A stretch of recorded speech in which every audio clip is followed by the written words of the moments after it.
दर्शन study group में आप सबका स्वागत है।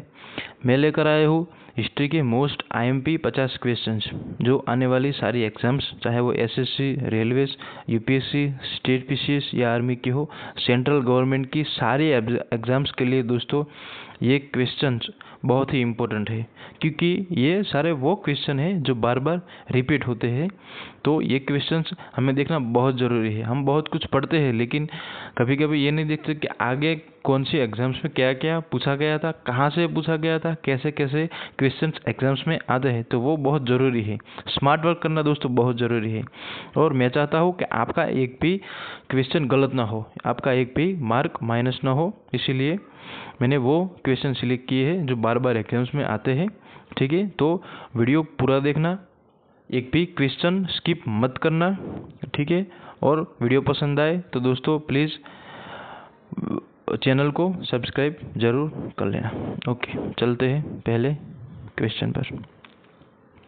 हड़प्पा के अवशेषों की खोज सबसे पहले किसने की थी?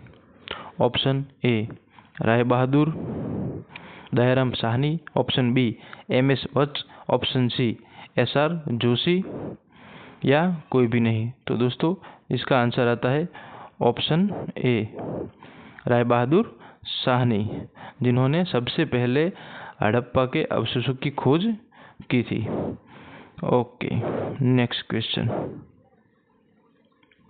आर्यों का मुख्य पेय क्या था? मतलब कि वो क्या पीना पसंद करते थे सबसे ज़्यादा? ऑप्शन ए सोमरस, बी अमृत, सी दूध या कोई भी नहीं। तो दोस्तों इसका आंसर है सोमरस, यानी मदिरा वो पीना पसंद करते थे आर्य कम्युनिटी के लोग। क्वेश्चन नंबर 3, अथर्ववेद के उपवेद शिल्प वेद के लेखक कौन थे? दोस्तों हमने 4 वेद के बारे में सुना होगा, अथर्ववेद, ऋग्वेद, सामवेद। ठीक है, तो उनके उपवेद भी थे। तो कौन सा वेद? शिल्पवेद। शिल्पवेद जो है वो अथर्ववेद का उपवेद है। तो उनके लेखक कौन थे दोस्तों? ऐसा क्वेश्चन आया है। ठीक है, option A Valmiki, option B Vishwakarma, option C Patanjali, option D कोई भी नहीं। तो ऑप्शन बी हमारा आंसर है विश्वकर्मा। ओके, चलते हैं नेक्स्ट क्वेश्चन पर। गौतम बुद्ध का जन्म कहाँ हुआ था? ऑप्शन ए वालाबी, बी रुकुपालिका, C Patna, option D Lumbini. दोस्तों सबको पता होगा इसका आंसर है ऑप्शन डी लुम्बिनी, जहाँ पर गौतम बुद्ध का जन्म हुआ था। Okay, next question. Mahatma Buddha ने अपना पहला उपदेश किस स्थान पर दिया था? Option A Vajji, option B Burhanpur, option C Patna, option D Sarnath. तो दोस्तों आपने कहीं ना कहीं पढ़ा होगा कि महात्मा बुद्ध ने अपना जो पहला उपदेश दिया था वो कहाँ दिया था? सारनाथ में दिया था, ऑप्शन डी।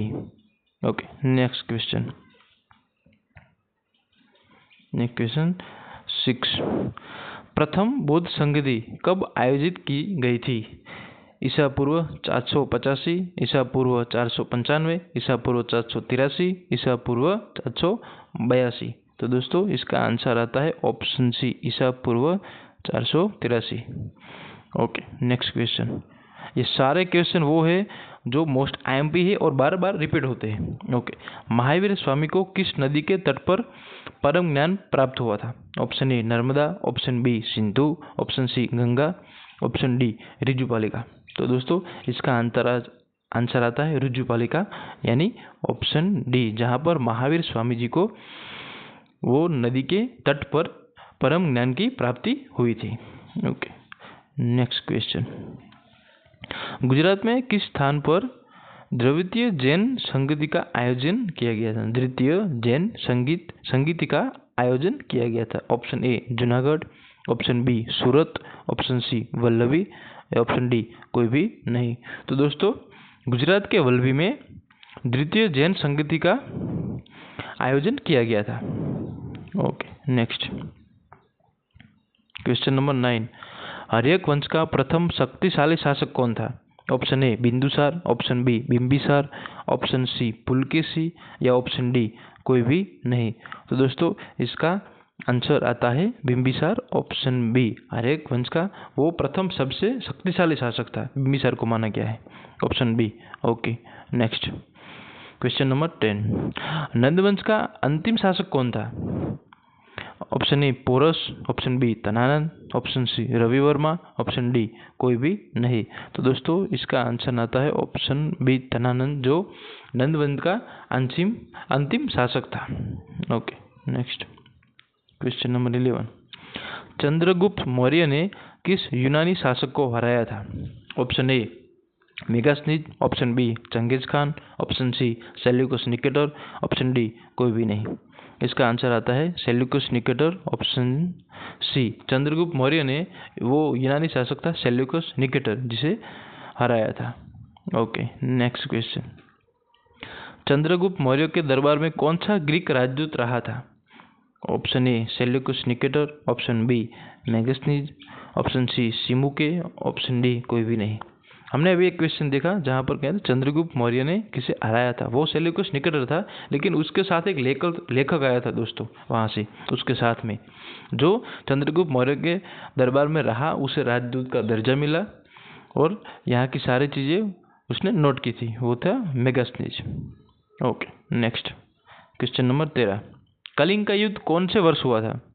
ऑप्शन ए ईसा पूर्व 251, ईसा पूर्व 261, ईसा पूर्व 271, ईसा पूर्व 269। दोस्तों इसका आंसर आता है ईसा पूर्व 261, यानी ऑप्शन बी, जब कलिंग का युद्ध हुआ था।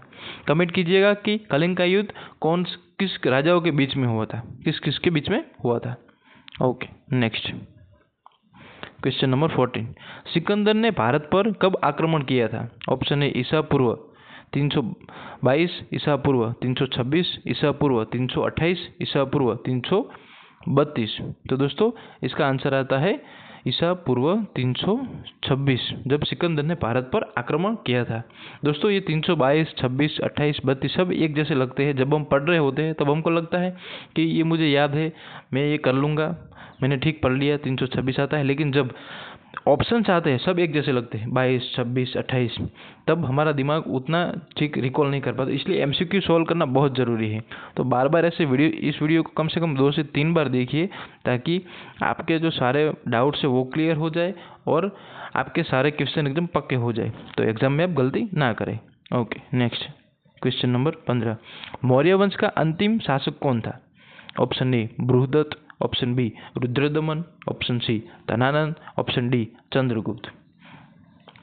तो दोस्तों इसका आंसर आता है ऑप्शन ए बृहदत्त, जो मौर्य वंश का अंतिम शासक था। Okay, next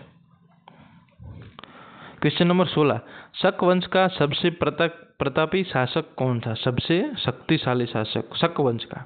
option A Samudragupta, option B Rudradaman प्रथम, option C Brihadratha, option D कोई भी नहीं। तो दोस्तों इसका आंसर आता है बृहदत्त, जो शक वंश का सबसे प्रतापी शासक था।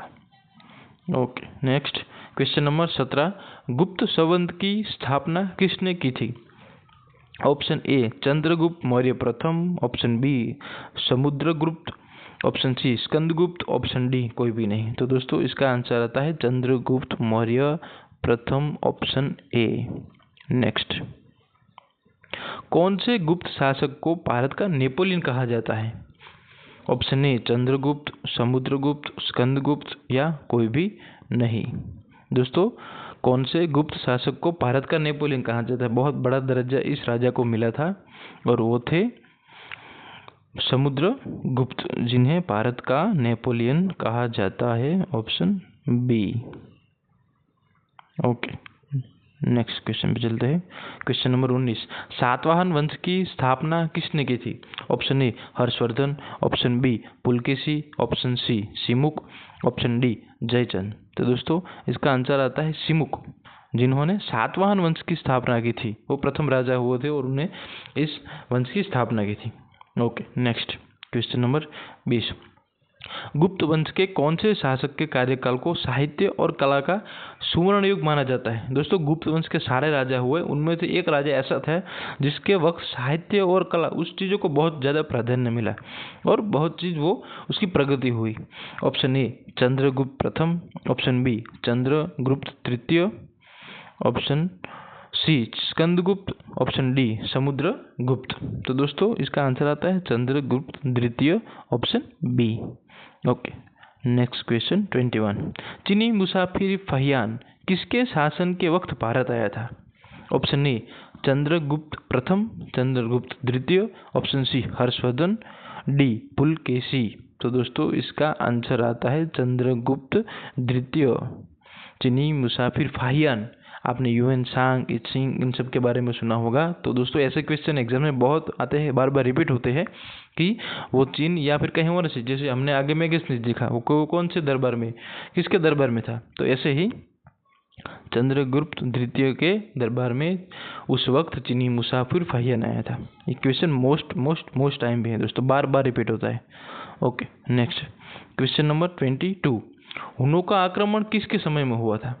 Option A Harshvardhan, option B Pulakeshi, option C Samudragupta, option D Skandagupta. दोस्तों इसका आंसर आता है हुनों का आक्रमण जो हुआ था वो स्कंदगुप्त के टाइम हुआ था। Okay, next question number 23। Dhanvantari और वराहमिहि किसके शासनकाल में हुए थे? ऑप्शन ए चंद्रगुप्त द्वितीय, option B Harshvardhan, option C Ashok, option D Skandagupta. तो दोस्तों धन्वंतरी और वराहमिहि किसके शासनकाल में हुए थे? तो इसका आंसर आता है चंद्रगुप्त द्वितीय। उनके समकालीन थे, उनके दरबार में थे धन्वंतरी और Varahamihir. Okay, next question number 24। Pushyabhuti वंश का सबसे प्रतापी राजा कौन था? Option A Ashoka, option B सम्राट Harshvardhan, option C Bimbisara, option D कोई भी नहीं। तो दोस्तों पुष्यभूति वंश का सबसे जो प्रतिभाशाली राजा हुआ, जो प्रतापी राजा हुआ, तो वो था हर्षवर्धन, सम्राट Harshvardhan, option B. Okay, next question number 25। Mayur और बाणभट्ट को कौन से शासक ने राज्याश्रय दिया था? Okay, option A Pulakeshi, option B Ashok, option C Harshvardhan, option D कोई भी नहीं। तो दोस्तों मयूर और बाणभट्ट को कौन से शासक ने राज्याश्रय दिया था? तो वो थे हमारे सम्राट Harshvardhan. Okay, next question number 26। सम्राट हर्षवर्धन ने कौन से चालुक्य राजा को हराया था? हर्षवर्धन ने कौन से चालुक्य राजा को हराया था? पुलकेशी द्वितीय, जयचंद, चंद्रगुप्त या इनमें से कोई भी नहीं। तो दोस्तों इसका आंसर आता है पुलकेशी द्वितीय को सम्राट हर्षवर्धन ने हराया था, जो चालुक्य राजा था एक। Okay, next question number 27। Chandawar का युद्ध किसके बीच में हुआ था? ऑप्शन ए जयचंद और मोहम्मद घोरी, पृथ्वीराज और मोहम्मद घोरी, यशोवर्धन और मोहम्मद घोरी, राजा भोज और मोहम्मद घोरी। तो दोस्तों जयचंद और मोहम्मद घोरी के बीच में यह युद्ध हुआ था, यानी कि ऑप्शन ए इसका चंदावर का युद्ध का सही आंसर है। Okay, next question number 28। Chandbardai किसके राजकवि थे? चंदबरदाई किसके राजकवि थे? Option A Prithviraj Chauhan, option B Ashok, option C Harshvardhan, option D कोई भी नहीं। तो पृथ्वीराज चौहान के राजकवि थे Chandbardai. Okay, next question number 29। Tarain का प्रथम युद्ध कब हुआ था? ईस्वीसन 1192, ईस्वीसन 1193, ईस्वीसन 1191, ईस्वीसन 1194। ओके, तो दोस्तों इसका आंसर आता है ऑप्शन सी 1191 में हुआ था तराइन का प्रथम युद्ध। Okay, question number 13। तराइन का दूसरा युद्ध किसके बीच हुआ था? तराइन का दूसरा युद्ध किसके बीच हुआ था? ऑप्शन ए मोहम्मद घोरी और पृथ्वीराज चौहान, मोहम्मद घोरी और जयचंद, सिकंदर और पृथ्वीराज चौहान, ऑप्शन डी सिकंदर और जयचंद। तो दोस्तों इसका आंसर आता है मोहम्मद घोरी और पृथ्वीराज चौहान के बीच में हुआ था तराइन का युद्ध। Okay, next question number 31। Bharat में मुस्लिम शासन की नींव किसने डाली थी? भारत में मुस्लिम शासन की नींव किसने डाली थी? मोहम्मद बिन कासिम, मोहम्मद घोरी, अकबर या बाबर? तो दोस्तों इसका आंसर आता है मोहम्मद घोरी, जिन्होंने भारत में मुस्लिम शासन की नींव डाली थी। Okay, next question, question number 32, Chandel वंश की राजधानी कहाँ थी? Option A Avanti, option B Khajuraho, option C Yavan, या इनमें से कोई भी नहीं। तो दोस्तों इसका आंसर आता है खजुराहो, जो थी वो चंदेल वंश की राजधानी थी। ठीक है, तो दोस्तों ऐसे भी क्वेश्चन आते हैं, राजधानी भी पूछी जाती है। ठीक है, क्वेश्चन नंबर 33, चंदेल वंश का सबसे पराक्रमी राजा कौन था? Option A Yashovarman, option B Yashovardhan, option C Raja Ravi Varma, option D कोई भी नहीं। तो दोस्तों चंदेल वंश का सबसे पराक्रमी राजा था यशोवर्धन, यानी हमारा ऑप्शन बी।